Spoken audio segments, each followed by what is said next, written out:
So hey guys, welcome to our channel and I am Athar Pratap Singh. और आज हम लोग पढ़ने जा रहे हैं क्लास 10th का पहला चैप्टर केमिस्ट्री का, जो कि है केमिकल रिएक्शंस एंड इक्वेशंस।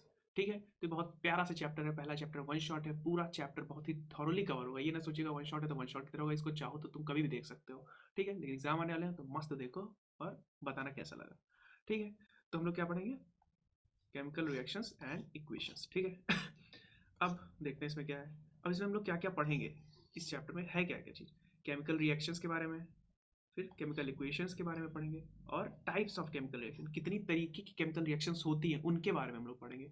ठीक है, तो अब सबसे पहले देखते हैं व्हाट इज केमिकल। अरे केमिकल रिएक्शन जानने से पहले हमको ये तो जानना चाहिए ना कि केमिकल क्या है। जब केमिकल जानोगे तभी तो पता चलेगा केमिकल रिएक्शन कैसा हो रहा है, या जो भी है कैसा हो रहा है। ठीक है, देखते हैं। A chemical substance is a form of matter having constant chemical composition and characteristic property. Chemical substance cannot be separated into its constituent element by physical separation method. ये क्या होता है? ये कुछ कंपोनेंट, कुछ पार्टिकल्स, कुछ एलिमेंट्स को मिला के एक फिक्स उसमें कंपोजिशन में एक कंपाउंड बनता है, उसी को हम लोग केमिकल कहते हैं। वो जब ज़्यादा अमाउंट में होते हैं, फॉर एग्जांपल कुछ भी, जैसे एग्जांपल NaCl, H2O, वाटर, कुछ भी, हर चीज़ केमिकल है। तुम कुछ भी उठा लोगे, वाटर है उसका H2O वो केमिकल है, ऑक्सीजन है वो केमिकल है, सब कुछ केमिकल है। जो भी तुम्हारा बॉडी पार्ट में ब्लड है या आयरन है, सब सब केमिकल है, सब कुछ केमिकल है। ठीक है, अब इसका ये चीज़ लिखा हुआ है कि it can not be separated by concept of physical method. जैसे फिजिकल मेथड हमने पढ़े हैं, भी आगे देखते हैं उसको भी। फिजिकल मेथड जैसे कि इवापोरेशन हो गया या इस टाइप की चीज़ें हो गई, बॉइलिंग वाइलिंग हो गई, तो इससे हम लोग उनके जो कंपोजिशन है या उनको सेपरेट नहीं कर सकते। तो केमिकल एक काफ़ी अच्छी चीज़, उनको केमिकल मेथड से ही हम लोग अलग कर सकते हैं। ठीक है, तो अब केमिकल क्या है जान गए। अब देखते हैं types of chemical changes, sorry types of changes. कैसे चेंजेस किस किस से देखो, फिजिकल चेंजेस होते हैं एंड केमिकल चेंजेस होते हैं। फिजिकल चेंजेस क्या है? Matter changes from form but not chemical identity. यहाँ पे देखो, ध्यान से देखो, तो यहाँ जो लिखा हुआ है इसका क्या मतलब है कि केमिकल जो है चेंजेस इट्स फॉर्म, मतलब फॉर्म तो चेंज करेगा, लेकिन इसकी जो केमिकल आइडेंटिटी वो चेंज नहीं होगी।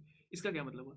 जैसे एग्जांपल देखोगे तो एग्जांपल में क्लियर है कि मेल्टिंग हो गया। तो मेल्टिंग मतलब क्या है? जैसे आयरन, सॉरी आयरन कह रहे हैं, आइस है, आइसक्रीम है, वो आइस है, मान लो आइस है, एक आइस क्यूब है, सिंपल सा आइस क्यूब, वाटर का आइस क्यूब। वो जब आइस क्यूब है तब भी उसका केमिकल कंपोजिशन क्या है? H2O है। ठीक है, तब भी उसका केमिकल कंपोजिशन H2O है। और जब वो, ये जब आइस था और जब ये वाटर बन गया, ठीक है, इसको जब हम लोग ने मेल्ट किया और ये बन गया वाटर, तब भी इसका केमिकल कंपोजिशन H2O ही है। ओके, जब वेपर बन जाएगा, ओके, वेपर बन जाएगा तब भी इसका कंपोजिशन H2O ही रहेगा। ठीक है, तो यानी ये क्या है, इसने क्या किया, फिजिकली इसने स्टेट चेंज की, लेकिन केमिकली नहीं चेंज हो, केमिकली जो था वही था। फॉर एग्जाम्पल, जैसे एग्जाम्पल दे रखे हैं यहाँ पे, मेल्टिंग हो गया, कोई भी चीज़ मेल्ट हुई तो पहले जैसा था वही कंपोजिशन है। फॉर एग्जाम्पल आइसक्रीम यहाँ पे दी हुई, तो आइसक्रीम मान लो जब आइस थी तब आपने जब उसको खाया तो आपको कैसा लगा, और जब पिघल गई तो क्या स्वाद चेंज हो जाता है? नहीं, सेम ही स्वाद रहता है, यानी उसमें केमिकल चेंजेस कुछ नहीं होते, सिर्फ फिजिकली चेंज होता है। शेडिंग, शेडिंग मतलब पेपर फाड़ दो, तो ऐसा तो है नहीं पेपर फाड़ने के बाद वो राख बन जाता है, ऐसा तो होता नहीं। या फिर बॉइलिंग, बॉइलिंग में भी जैसे बताया कि वाटर अगर गर्माओगे वो वेपर बनेगा, तो वेपर भी वही होगा। चॉपिंग, मान लो लकड़ी आप काटते हो, तो ऐसा तो है नहीं कि लकड़ी दो भाग में काटने के बाद वो क्या कहते हैं लिक्विड हो गया, लिक्विड कह रहे हैं, वो कुछ और बन गया, पानी बन गया, ऐसा तो होता नहीं है। वुड का वुड ही रहता है। ओके, अब chemical changes, a change chemical reaction forms a new product. ये चेंजेस, इस चेंज में क्या होता है, इसमें जो रिएक्शन होता है उसमें नया प्रोडक्ट ही बन जाता है। क्या नई चीज ही बन जाती है? जो थी वो तो कुछ थी, उसके बाद कुछ नया ही बन जाता है। अब जैसे देखते हैं कंबशन, यानी जब जलाओ तो पहले वुड होती है, वुड को जलाने के बाद राख हो जाती है। ओके, वो ऐश बन जाता है। तो वो जो ऐश होता है, क्या वो तो नया फॉर्म हो गया ना, पहले वुड था, अब वो ऐश बन गया, कुछ कुछ चीज़ें हीट में बन गई। तो वो वुड था और लाइट में, हीट में, स्मोक में और ऐश में चेंज हो गया, तो उसका कॉम्पोजिशन ही चेंज हो गया। रॉटनिंग, सड़ जाना, जब कोई चीज़ फल सड़ जाता है तो उसका देखो स्वाद भी बेकार, उसका दिखने में बेकार, उसका केमिकल कॉम्पोजिशन ही चेंज हो जाता है। रस्टिंग हो गई। अब रस्टिंग क्या, आयरन है, पहले उसका आयरन रहता है, ठीक है, Fe, उसका जब रस्ट हो जाता है तो FeSO4 dot FeCO3 dot 2H2 ऐसे करके उसका रस्टिंग कुछ भी बन जाता है, रस्ट बन जाता है।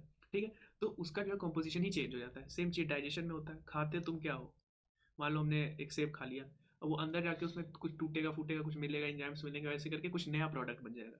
तो ये सब क्या होता है, केमिकल चेंज है, जहाँ नया प्रोडक्ट ही बन जाए, कुछ नई ही चीज़ बन जाए, उसको दोबारा उसमें ना बना पाओ। जैसे सपोज एक फल है, वो सड़ गया, अब उसको तुम दोबारा वही बना सकते हो? मुश्किल है, बहुत मुश्किल, नामुमकिन ही समझो। ठीक है, उसी तरह अब जैसे डाइजेशन है, खाना खा लिए, सुबह निकल गया, अब जो निकले वाले को तुम फिर से खाना बना सकते हो? नहीं ना, सॉरी बैड जोक।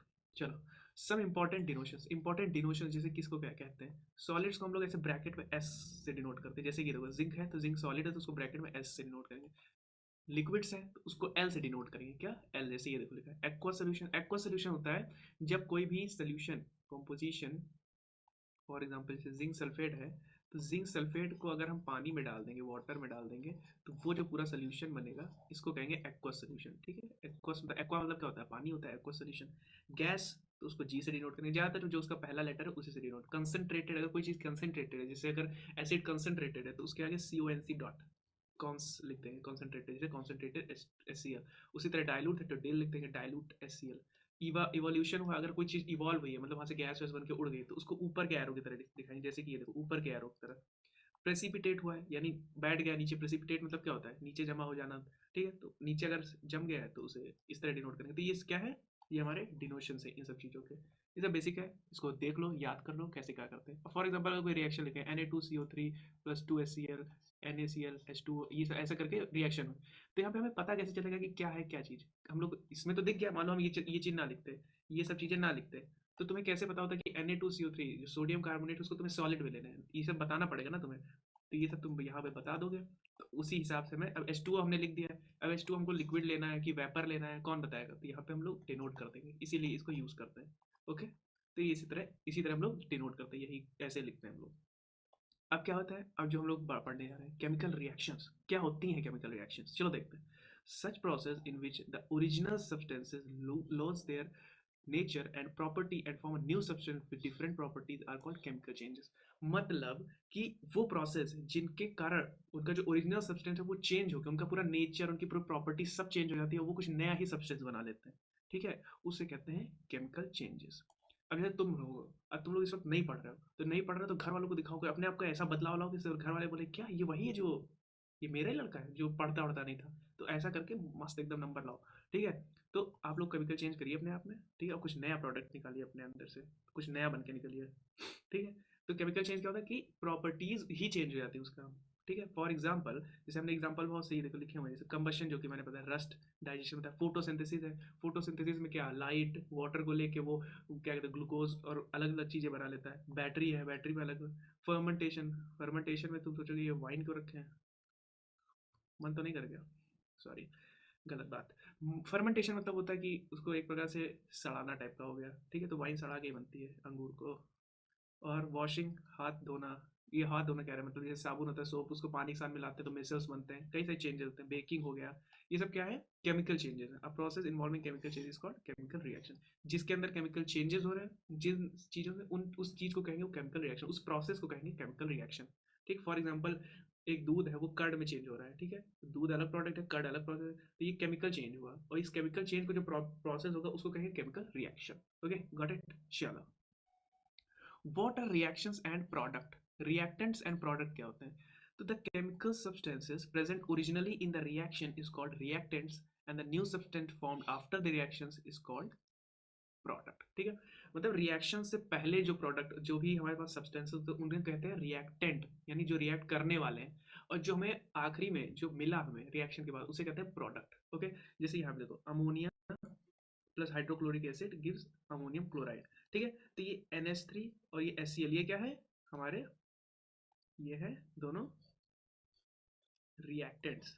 ठीक है, ये है रिएक्टेंट्स, और ये क्या है, ये है प्रोडक्ट। बस इतना है, जैसे कि यहाँ पे भी सेम चीज, रिएक्टेंस है H2 + O2 और प्रोडक्ट बना H2O। देखो हमारा ही जो पूरा चेंज है, यहाँ पे H2 हमने दो गैसेस ली थी और बन गया हमें H2O, यानी कुछ अलग ही चीज़ बन गई। यहाँ पे H2 हाइड्रोजन और ऑक्सीजन लिया था, यहाँ H2 हमें वाटर मिल गया। तो देखो यहाँ पे केमिकल, इसे कहते हैं केमिकल रिएक्शन। ओके, तो ये होता है रिएक्टेंट, जो लेफ्ट हैंड साइड वो reactant, right hand side product, यानी जो पहले इनिशियली सबको लेते हैं उन्हें रिएक्टेंट्स कहते हैं, और जो फाइनली बनते हैं उन्हें प्रोडक्ट्स कहते हैं। ठीक, example of some chemical reactions. अब केमिकल रिएक्शंस का कोई एग्जाम्पल ले लेते हैं, जैसे magnesium plus oxygen gives magnesium oxide, क्या है 2Mg+O2 गिव्स 2MgO। ठीक है, तो रिएक्टेंट और प्रोडक्ट ये है, हमने ये रिएक्टेंट लिया और इससे हमें ये प्रोडक्ट मिला। तो ये कुछ ऐसा होता है, यहाँ पे हम लोग जब एक्सपेरिमेंट करते हैं तो बर्नर लेते हैं, उसमें मैग्नीशियम रिबन लगाते हैं तो वो जलता है, और जलने के बाद जो नीचे गिरता है उससे वही होता है मैग्नीशियम ऑक्साइड हमारा। ठीक है, कहोगे जल कैसे रहा है, तो हमारे जो आसपास एटमॉस्फेयर में ऑक्सीजन पड़ी है उसी को यूज करके जल रहा है, वहीं से रिएक्शन हो रही है और ये क्या बना रहा है, मैग्नीशियम ऑक्साइड। ओके, चलो एक और एग्जांपल लेते हैं, बड़ा सा एग्जांपल है, थोड़ा थोड़ा सा बढ़ा लेते हैं तो फिर ऐसा लगेगा कि जैसे दम है ना, रिएक्शन में दम है। ठीक है, देखते हैं। Lead nitrate plus potassium iodide gives lead iodide plus potassium nitrate, यानी लेड नाइट्रेट को हम लोग पोटेशियम आयोडाइड के साथ रिएक्ट कराए तो हमें lead iodide iodide plus potassium nitrate मिला। तो ये रिएक्टेंट था और ये प्रोडक्ट। ओके, ये बड़ा सा रिएक्शन हो गया। अब देखते हैं, ये वही चीज़ है कि हमने ये लेड क्या कहते हैं पोटेशियम आयोडाइड लिया और उसमें लेड पोटेशियम आयोडाइड लिया, उसमें लेड नाइट्रेट मिला दिया, तो हमें ये जो नीचे मिला वो क्या है, पोटेशियम नाइट्रेट। ओके, ये जो नीचे है ये लेड आयोडाइड और पोटेशियम नाइट्रेट का सोल्यूशन। ओके, अब देखते हैं कैरेक्टरिस्टिक्स ऑफ केमिकल रिएक्शंस। अब कुछ कैरेक्टरिस्टिक्स, क्या क्या कैरेक्टरिस्टिक्स होते हैं, उसमें क्या क्या होता है। For example formation of precipitate precipitate बनता है। ओके, अब प्रेसिपिटेट क्या होता है, जैसे जो हमारा थोड़ा सा नीचे बच जाता है, जैसे कोई रिएक्शन हुई और नीचे कुछ बच गया, ठीक है, कुछ सॉलिड में या लिक्विड में, तो उसे प्रेसिपिटेट कहते हैं। फॉर एग्जांपल NaCl को जब AgNO3 के साथ रिएक्ट कराओगे तो AgCl प्लस NaNO3 मिलेगा। तो ये जो AgCl है ये क्या है, हमारा प्रेसिपिटेट है। ओके, तो ये प्रेसिपिटेट है। अब क्या है, इवोल्यूशन ऑफ गैस, या तो प्रेसिपिटेट हुआ या तो इवॉल्व हो गया, या तो कोई गैस इवॉल्व हो गई। तो जैसे हमने एक रिएक्शन किया, जिंक को H2SO4 एक एसिड से रिएक्ट कराया तो जिंक सल्फेट एक सॉल्ट और हाइड्रोजन मिला। अब ये हाइड्रोजन इवॉल्व हुआ, ये बाहर निकल गया, तो इसको हम लोग कैसे डिनोट करेंगे, ऐसे ऊपर गया होगा, जैसे कि मैंने अभी पहले बताया था। ओके, तो ये इवोल्यूशन ऑफ गैस हो गई। या तो चेंज इन कलर, या तो कलर्स में कुछ चेंजेस आते हैं। For example after rusting colour of iron changes from greys to brown. Iron हमने देखा है ग्रे कलर का होता है, लेकिन जब बहुत दिन से रखा रहता है ऐसे सड़ जाता है, दिखता नहीं, बहुत दिन से उस पर ध्यान नहीं देते हैं तो रस्ट हो जाता है, उसमें ब्राउन कलर का हो जाता है, तो उसे क्या कहते हैं, वहाँ पे क्या हुआ, चेंज, कलर कलर का चेंज हुआ उसमें। कुछ कुछ केमिकल रिएक्शन होता है जिसमें कलर में चेंज होता है। For example rotting of fruit, fruit में भी है, सेब क्या कहते हैं तुम, या फिर गुआवा लिए वो ग्रीन कलर का है, सड़ के वो ब्राउन हो जाता है। ये सब क्या है, changes in colour. Change in state, या तो स्टेट में चेंज आएगा, मतलब अगर वो उत्तर प्रदेश में है तो महाराष्ट्र पहुंच जाएगा। अगेन अ बैड जो, ठीक है, तो मतलब स्टेट मतलब कि अगर वो लिक्विड है तो वो किसी और में, जैसे फॉर एग्जांपल पेट्रोल, जब हम लोग कार या स्कूटर कुछ भी यूज़ करते हैं तो उसमें जब लिक्विड पेट्रोल डालते हैं तो बर्न होने के बाद वो वेपर और कार्बन डाइऑक्साइड में चेंज होता है, यानी लिक्विड था और चेंज किसमें हुआ, गैस में। तो यहाँ पे स्टेट का चेंज आया। ठीक है, चेंज इन टेम्परेचर, टेम्परेचर में चेंज आएगा, जैसे कार्बन कैल्शियम ऑक्साइड को जब H2O से रिएक्ट करेंगे तो कैल्शियम हाइड्रोक्साइड बनेगा, तो ये एक रिएक्शन क्या है, एक्सोथर्मिक रिएक्शन। यहाँ पे हीट जो है इवॉल्व होती है तो इस एक्सोथर्मिक या एंडोथर्मिक रिएक्शन के बारे में आगे पढ़ते हैं, यानी चेंज इन टेम्परेचर भी हो सकता है। तो जो रिएक्शंस होते हैं उसमें ये चीज़ें हो सकती हैं। ठीक है, तो ये ध्यान से देख लो। अब जैसे हम देखते हैं एक्सोथर्मिक रिएक्शंस क्या होते हैं, reaction accompanied by rise in temperature and in these type of reaction heat is evolve. Okay, मतलब कि रिएक्शन जो कि टेम्परेचर जिसमें इंक्रीज होता है और क्या होता है, और इसमें हीट इवॉल्व होती है। टेम्परेचर इंक्रीज होता है, हीट इवॉल्व होती है, हीट निकलती है उसमें से। फॉर एग्जांपल कैल्शियम ऑक्साइड, ठीक है, plus water plus calcium hydroxide ये कैल्शियम ऑक्साइड क्या, चूना होता है, चूना चूना पानी में डाल दो तो ऐसे कैल्शियम हाइड्रोक्साइड बनता है, और वो क्या उससे क्या होता है, हीट इवॉल्व होती है। ओके, ये सब बेसिक, कभी जाना और मार्केट से एक चूना ले आना, ठीक है, चूना ऐसे मिल जाएगा तुम्हें दुकान पे, और उसको पानी में डालना, छोटे से ग्लास में पानी में डालना, और फिर थोड़ी देर देखना तो हल्का सा फॉर्म हो जाएगा, गर्म हो जाएगा, तो वहाँ पे क्या है, एक्सोथर्मिक रिएक्शन होगी। ठीक है, एंडोथर्मिक रिएक्शन क्या है, reaction which accompanied by fall in temperature. Simple सी बात है, वो एक्सोथर्मिक था तो टेम्परेचर बढ़ गया, ये एंडोथर्मिक है तो टेम्परेचर यहाँ पे घट जाएगा, यहाँ पे हीट एब्जॉर्ब कर लेता है, क्या कर लेता है, एब्जॉर्ब कर लेता है। जैसे barium hydroxide plus ammonium chloride give barium chloride plus ammonium hydroxide. ये एक रिएक्शन तो है, लेकिन ये एक रिएक्शन कैसा है, एंडोथर्मिक रिएक्शन है। कैसा है, एंडोथर्मिक रिएक्शन, यानी यहाँ पे हीट जो है बाहर से ले लिया गया है, तो जब बाहर से हीट ले लिया जाएगा तो आसपास का माहौल थोड़ा ठंडा हो जाएगा। ठीक है, ओके, तो ये एंडोथर्मिक रिएक्शन है। ओके, अब देखते हैं, अभी रिएक्शन देख लिया, अब देखते हैं केमिकल इक्वेशन क्या होती है। The short hand method of writing और representing a chemical reaction in terms of syllable symbols and formula of different reactants and products.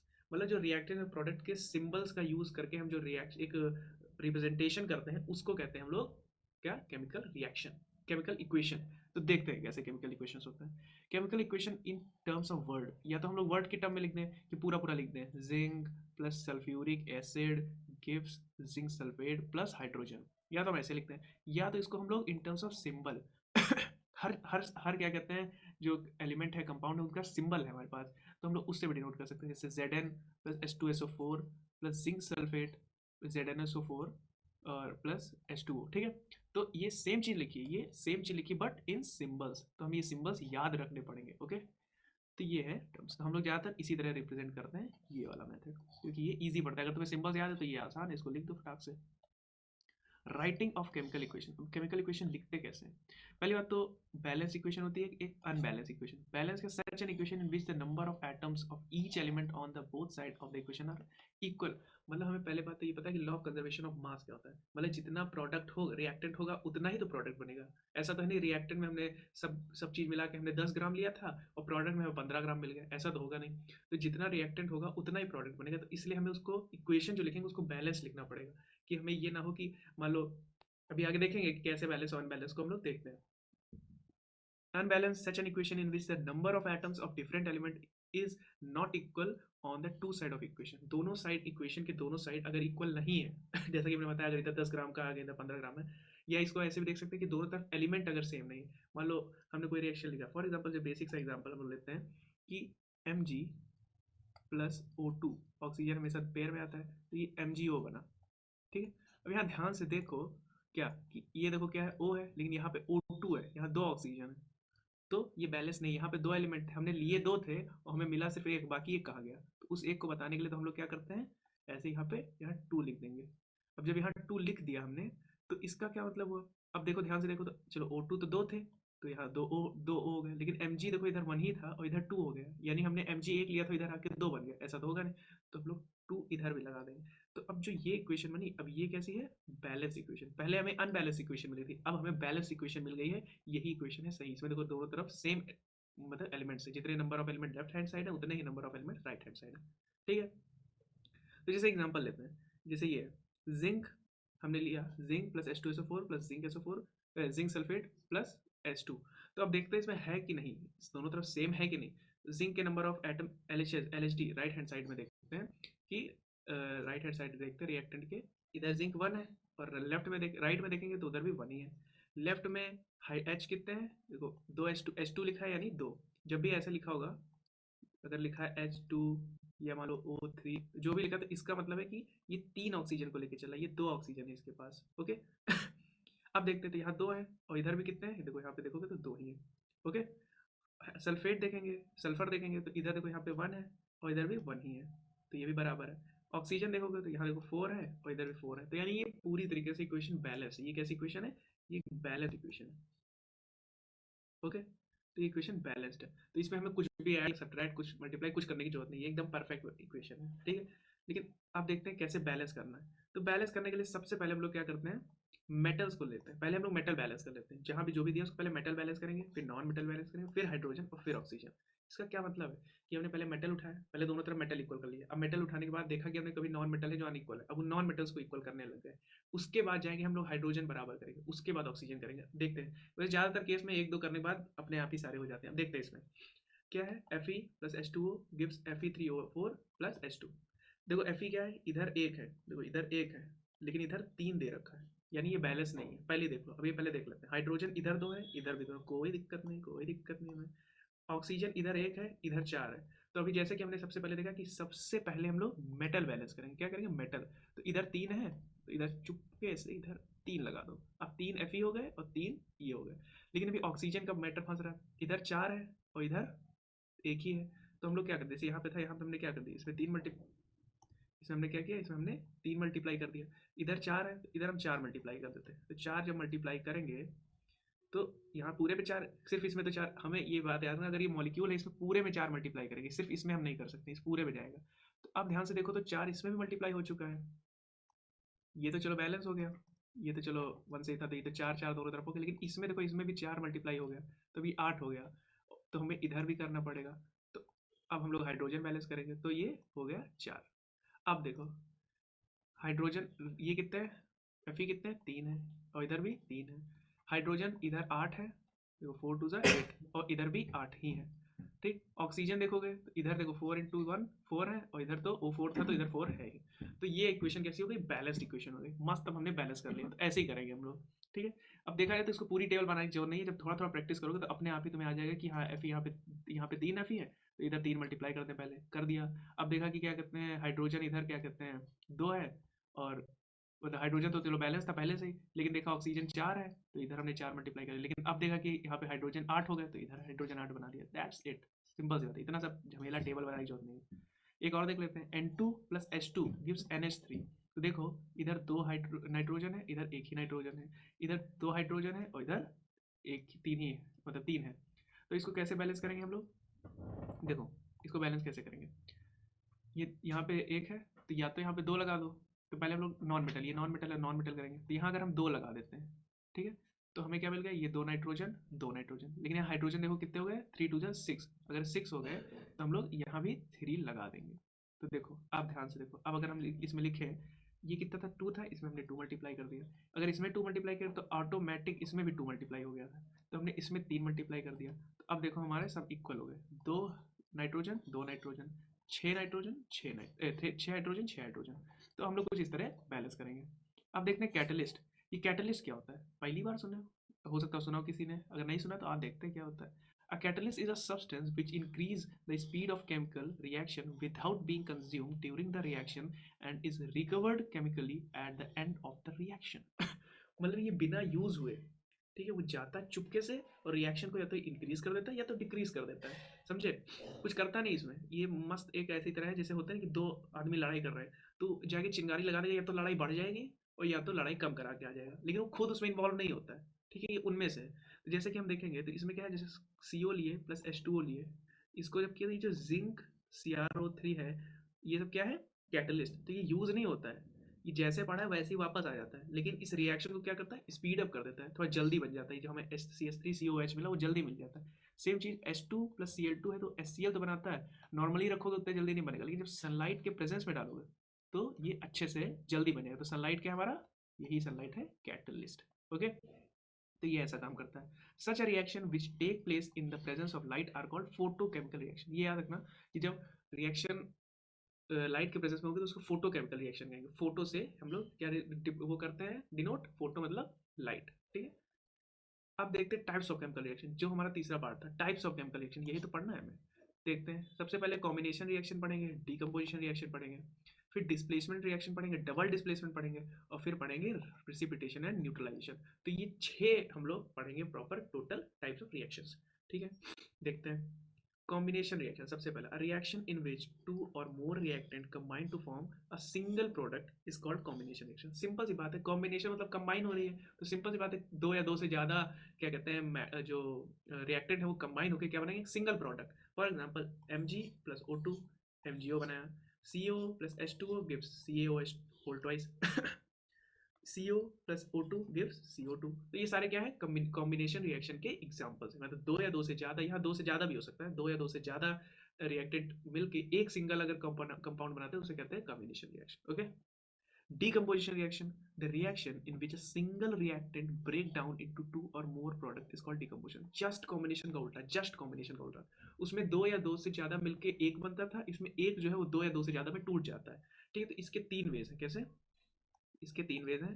पहला हमारे पास है थर्मल डिकम्पोजिशन, फिर है इलेक्ट्रोलिसिस, और तीसरा है फोटोलिसिस या फोटोकेमिकल। अब यहाँ से थोड़ा सा ध्यान लगाओ, जैसा कि अभी मैंने बताया कि फोटो मतलब लाइट होता है, तो ये कुछ लाइट के प्रेजेंस में हो रहा होगा, फोटो मतलब लाइट, तो ये कुछ लाइट के प्रेजेंस में हो रहा होगा, तो इंटरेस्टिंग होगा। चलो देखते हैं फिर थर्मल डिकम्पोजिशन, सबसे पहले देखते हैं थर्मल डिकम्पोजिशन।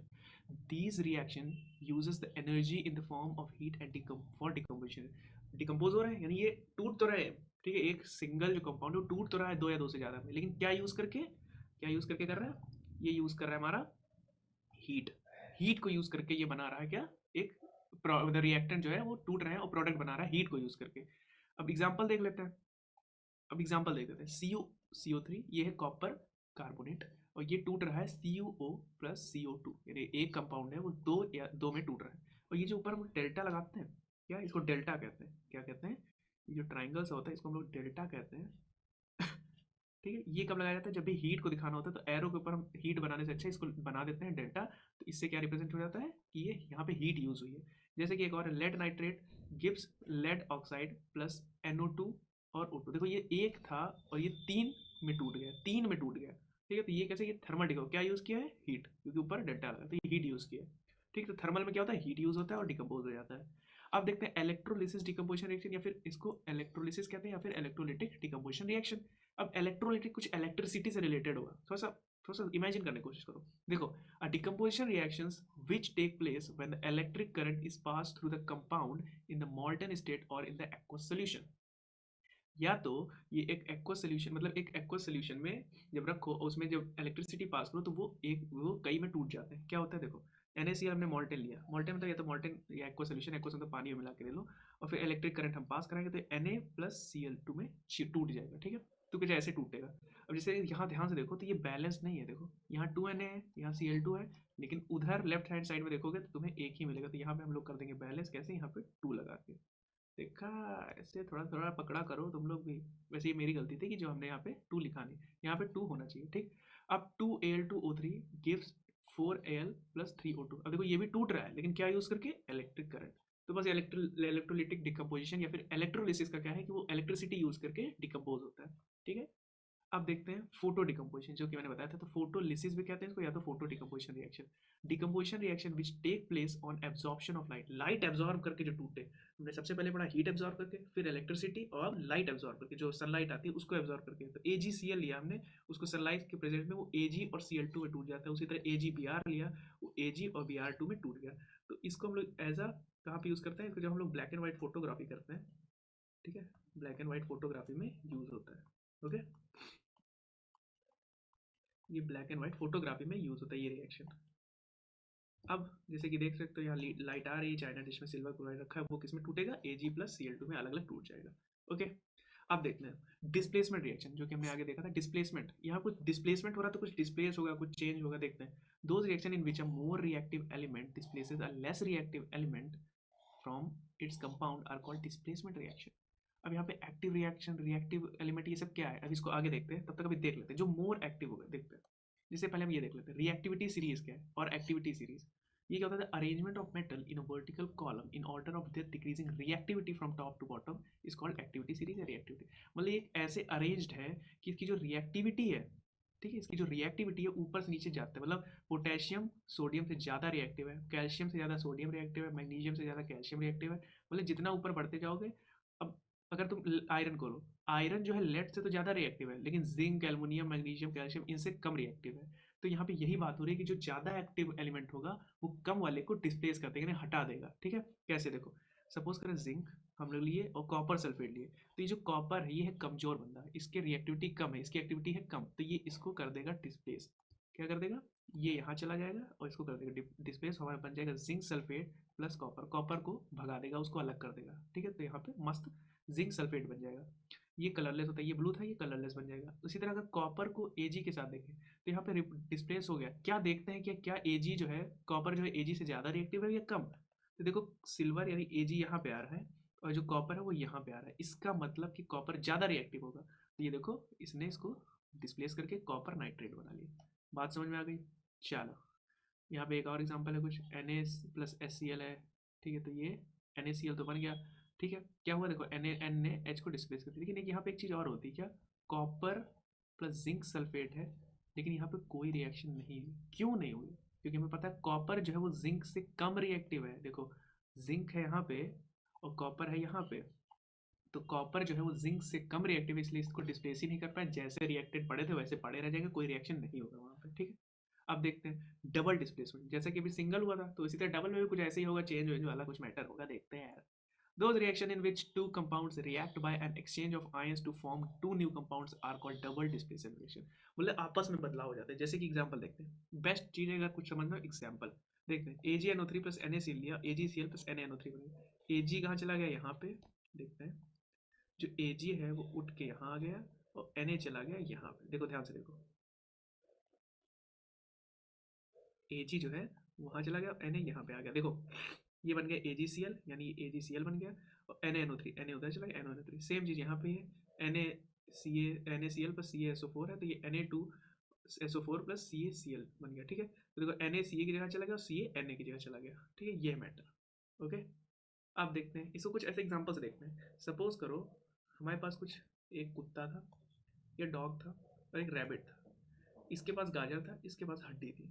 अब हमें ये पता है कि गाजर इसको पसंद है, हड्डी इसको पसंद है। तो जब दोनों आपस में एक साथ आएंगे तो इन दोनों ने क्या कर लिया, एक्सचेंज कर लिया। अब ये लोग खुश हैं, इनके पास अपना अपना माल है, ठीक है। तो इसे इसी तरह देखेंगे तो ये डबल डिस्प्लेसमेंट रिएक्शन का एग्जाम्पल हो गया, ठीक है।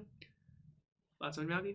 अब देखते हैं प्रेसिपिटेशन रिएक्शन क्या है। Precipitation reaction, those reaction in which aqueous solutions of two compounds on mixing react to form an insoluble compound which separate out as a solid called precipitate, or such an insoluble compound is formed when a gas is passed through a solution of compound are called precipitation reaction। बहुत ही लंबा चौड़ा अजीब सा हो गया, अब इसको तुम्हें समझ में नहीं आया होगा तो मैं फिर से बताता हूँ। देखो प्रेसिपिटेट रिएक्शन क्या होता है कि इसमें हम लोग जब दो चीज़ें मिक्स करते हैं तो उसमें एक चीज़ जो होती है वो नीचे बैठ जाती है, नीचे प्रेसिपिटेट हो जाती है सॉलिड के रूप में। तो वो जब जिस जिस रिएक्शन में सॉलिड में बैठेगी उसे कहेंगे प्रेसिपिटेशन रिएक्शन।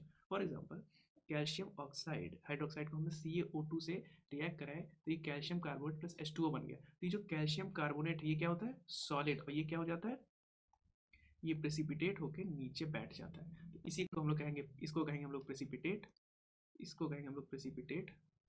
ओके, और जो ये रिएक्शन हो रही है उसे पूरे रिएक्शन को कहेंगे हम लोग प्रेसिपिटेशन रिएक्शन। ठीक है, इस पूरे को प्रेसिपिटेशन रिएक्शन कहेंगे। ओके, प्रेसिपिटेशन रिएक्शन कहेंगे। ठीक, तो यही प्रेसिपिटेशन रिएक्शन होती है कि जब मतलब दो चीज़ें हम मिक्स किया उसमें से कोई चीज़ नीचे आके बैठ गई सॉलिड के फॉर्म में, तो उसको कहते हैं प्रेसिपिटेट, और उस पूरे रिएक्शन को प्रेसिपिटेशन रिएक्शन कहते हैं। तो कुछ रिएक्शंस जो होती हैं वो प्रेसिपिटेट, ठीक है, होती हैं, कुछ रिएक्शन प्रेसिपिटेट होती हैं, और वो एज मतलब साथ ही साथ वो क्या कहते हैं डबल डिस्प्लेसमेंट रिएक्शन भी हो सकती हैं। ठीक है, क्योंकि डबल डिस्प्लेसमेंट सपोज हुआ और जो फॉर्मेशन हुआ वो क्या बन गया, एक सॉलिड बन गया, तो वो साथ ही साथ प्रेसिपिटेशन रिएक्शन भी हो जाता है। ठीक है अब एग्जांपल देखते हैं। सपोज करो ये सोल्यूशन था और ये सस्पेंशन है, इसको जब हमने रिएक्ट कराया तो हमें ये नीचे से सॉलिड जैसा मिल गया, तो इसी को कहते हैं प्रेसिपिटेट, और इस रिएक्शन को क्या कहेंगे, प्रेसिपिटेशन रिएक्शन। ओके, अब जो आखिरी वाला है न्यूट्रलाइजेशन रिएक्शन। न्यूट्रलाइजेशन यानी यहाँ कुछ न्यूट्रल करने की बात हो रही होगी। देखते हैं, a reaction in which an acid react with a base to form a salt and water is called neutralisation reaction. यहाँ पे एसिड और बेस मिलते हैं, एसिड और बेस मिलते हैं तो क्या बनता है, सॉल्ट। ओके, सॉल्ट बन जाता है और वाटर बनता है। तो ये कुछ ऐसा होता है, NaOH plus HCl gives NaCl plus H2O। ठीक है, सेम चीज NaOH प्लस CS3COH, ये एक वीक एसिड होता है, तो ये CH3CON है, ये सॉल्ट होगा, और वाटर। हमेशा जब भी दो एसिड और बेस मिलेंगे तो क्या बनेंगे, सॉल्ट और वाटर हमेशा। तो ये न्यूट्रलाइजेशन रिएक्शन है क्योंकि हमने एसिड को बेस से न्यूट्रल कर दिया। ओके, इसीलिए हमें कभी कभी जैसे कुछ मान लो बी ने काट लिया तो वो बी क्या करता है, एसिडिक हो देता है, तो हम लोग कहते हैं इसको सोप से रगड़ लो या बेकिंग सोडा, कुछ भी ऐसी चीज़ें लगा लो। ठीक है, तो उसको उससे क्या होता है, वो न्यूट्रलाइज हो जाता है, तो हमें पेन नहीं होता है। अब देखते हैं ऑक्सीडेशन रिडक्शन रिएक्शन। ठीक है, तो ऑक्सीडेशन क्या होता है, oxidation is defined as a process which involves gain of oxygen और लॉस ऑफ हाइड्रोजन।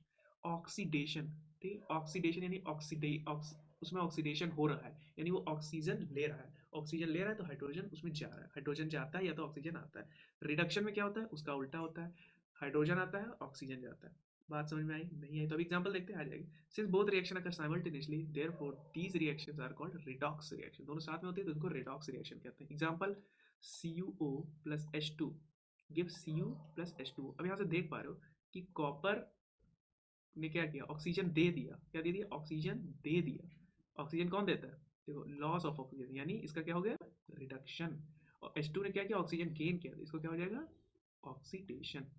ठीक है, क्या हुआ, कॉपर ने ऑक्सीजन दे दिया तो इसका हो गया रिडक्शन, हाइड्रोजन ने ऑक्सीजन ले लिया तो इसका हो गया ऑक्सीडेशन। तो वही चीज़ है।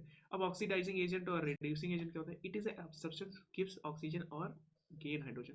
ऑक्सीडाइजिंग एजेंट वो होगा जो ऑक्सीजन दे रहा होगा और जो हाइड्रोजन ले रहा होगा, या फिर रिड्यूसिंग एजेंट क्या होगा, या तो ऑक्सीजन ले रहा होगा और हाइड्रोजन दे रहा होगा। देखो कैसे, यहाँ पे देखोगे तो ये देखो, ये है, इसने ऑक्सीजन दिया, तो ऑक्सीजन देखो देने की बात कौन कर रहा है, गिव्स ऑक्सीजन। ठीक है, तो ये क्या बन जाएगा हमारा, ऑक्सीडाइजिंग। ये ऑक्सीडाइज कर रहा है तो ये ऑक्सीडाइजिंग एजेंट बन जाएगा, यानी किसी चीज को ऑक्सीडाइज कर रहा है तो ये इसको ऑक्सीजन दे रहा है तो ये ऑक्सीडाइजिंग एजेंट। और ये क्या है, ये रिड्यूसिंग एजेंट है। क्यों, क्योंकि ये क्या कर रहा है, ले रहा है। ठीक है, ये ऑक्सीजन ले रहा है। ओके, बात समझ में आ गई। चलो अब क्या करते हैं, आगे बढ़ेंगे और क्या करेंगे। तो ये एग्जांपल है, तो यहाँ पे देखो CuO has given oxygen, hence CuO is oxidizing agent, H2 has gained oxygen, hence it is called reducing agent। ठीक है, वो देख लेना। अब effect of oxidation reaction in everyday life, ये मेरे ख्याल से शायद रिलेटेड है, बट पढ़ लो क्या दिक्कत, दो दो दो डेफिनेशन है। The process of slowly eating up of metal, definition पढ़ लेना। ठीक है, इसमें क्या होगी, जो एटमॉस्फेरिक गैसेज होती है, क्या एटमॉस्फेरिक, जैसे oxygen, carbon dioxide, hydrogen sulphide, ये सब क्या होती है, ये सब जब सॉलिड जो है मेटल्स, सॉलिड मेटल्स पे जो रिएक्ट करती है उसके कारण एक नया कंपाउंड बना लेती है, जैसे कि उसका ऑक्साइड बना देंगी, कार्बोनेट बना देंगी, सल्फाइड बना देंगी। ये ऐसा मतलब उसको कोरोड कर देंगे, उसको खा जाएंगी। तो उसको क्या कहते हैं हम लोग? कोरोजन। एग्जाम्पल देखते हैं, आयरन। तो वो रस्टिंग में कितनी बेसिक सी बचपन से देखते आ रहे होंगे, लोहे में रस्ट लग गया, जंग लग गया, बेकार हो गया, उसकी रिएक्शन देख लो कितनी कॉम्प्लिकेटेड है। Fe plus 3/2 O2 plus XH2O gives Fe2O3.XH2O। ये रिएक्शन तुम्हें याद करने की जरूरत नहीं, बस एग्जाम्पल के तौर पे देख लो। कोरोजन का ये है, कोरोजन मतलब जो एटमॉस्फेरिक गैसेज है उनके द्वारा जो मेटल्स हैं, सॉलिड मेटल्स, उनको खा जाना, उनको कन्वर्ट कर देना ऑक्साइड नाइट्रेट किसी में, तो उसे कहते हैं हम लोग कोरोजन। ठीक है। एक और एग्जांपल है सिल्वर प्लस H2S, की हाइड्रोजन सल्फाइड गैस होती है जो एटमॉस्फेयर में बहुत कम होती है। ये तो सिल्वर सल्फाइड और H2 बना देती है। तो कभी कभी ध्यान से देखो, जब हमारा जो सिल्वर का वो होता है, कोई भी ज्वेलरी होती है, वो अगर हम हाथ में पहने या कहीं रख दिए तो वो कुछ समय बाद ब्लैक हो जाती है। वो किसके कारण? इसी के कारण होती है। तो वो जो हम ब्लैकिश बनाते हैं वो सिल्वर सल्फाइड के कारण आ जाता है। अब इसको हम लोग प्रिवेंट कैसे करें? या तो उस पर पेंट कर दें, या तो उस पर ग्रीसिंग ऑयलिंग करें, या फिर गैल्वनाइजेशन। गैल्वनाइजेशन क्या होता है कि जो हम लोग प्लेटिंग कर देते हैं उस पर, ऐसे मेटल की जो ऑक्सीडाइज नहीं होता है जल्दी, जैसे जिंक प्लेटिंग हो गई, एल्युमिनियम प्लेटिंग जैसे भी हो जाती है। पेंटिंग पेंटिंग कर देते हैं, इसीलिए हम लोग देखते हैं मेटल की जो अलमीराज होती है, कुछ भी होती है, उसको पेंट कर देते हैं जिससे रस्टिंग ना हो। ओके। अब देखते हैं रेंसिडिटी, ये दूसरा केस है, rancidity. The oxidation of oils or fat in a food resulting into a bad smell and bad taste is called rancidity। ठीक है, एक बैड टेस्ट आने के, बैड टेस्ट आना फूड में, या बैड स्मेल आना, यानी एक प्रकार से इसका मतलब है सड़ गया। क्या है? जो हमारा फूड है वो क्या हो गया, इसका मतलब एक प्रकार से सड़ना। ठीक है, सड़ गया अगर, तो उसे कहते हैं हम लोग रेंसिडिटी। मेथड ऑफ प्रिवेंटिंग, या तो एडिंग एंटीऑक्सीडेंट, ऐसी चीज ऐड करो जिससे क्या कहते हैं उसमें ऑक्सीडेंट ना जाए, जिससे वो सड़े ना। या तो वैक्यूम पैक, उसमें सारी हवा ही निकाल लो। या तो एयर को नाइट्रोजन से रिप्लेस कर दो। तो जो हमारी चिप्स की पैकेट्स होती है उसके अंदर कौन सी हवा? उसमें नाइट्रोजन ही फिल होती है। रेफ्रिजरेशन ऑफ फूड, ठीक है, या तो उसको फ्रिज में रखो। तो ये सब क्या तरीके हैं हमारे रेंसिडिटी यानी सड़ने से बचाने के लिए। अब ये चैप्टर मस्त खत्म हो गया है, तो तुम चाहो तो इसको मस्त दोबारा देख लो, चाहे तो हम इसकी पीडीएफ है मैं डाल दूंगा नीचे डिस्क्रिप्शन में, उसको पढ़ लेना और क्वेश्चंस लगा देना, सॉल्व कर लेना थोड़े बहुत, और एनसीईआरटी देख लेना, और मस्त तुम्हारा ये चैप्टर तैयार हो जाएगा। उसके बाद जाके फुल स्कोर करना। तब तक के लिए good bye and happy learning.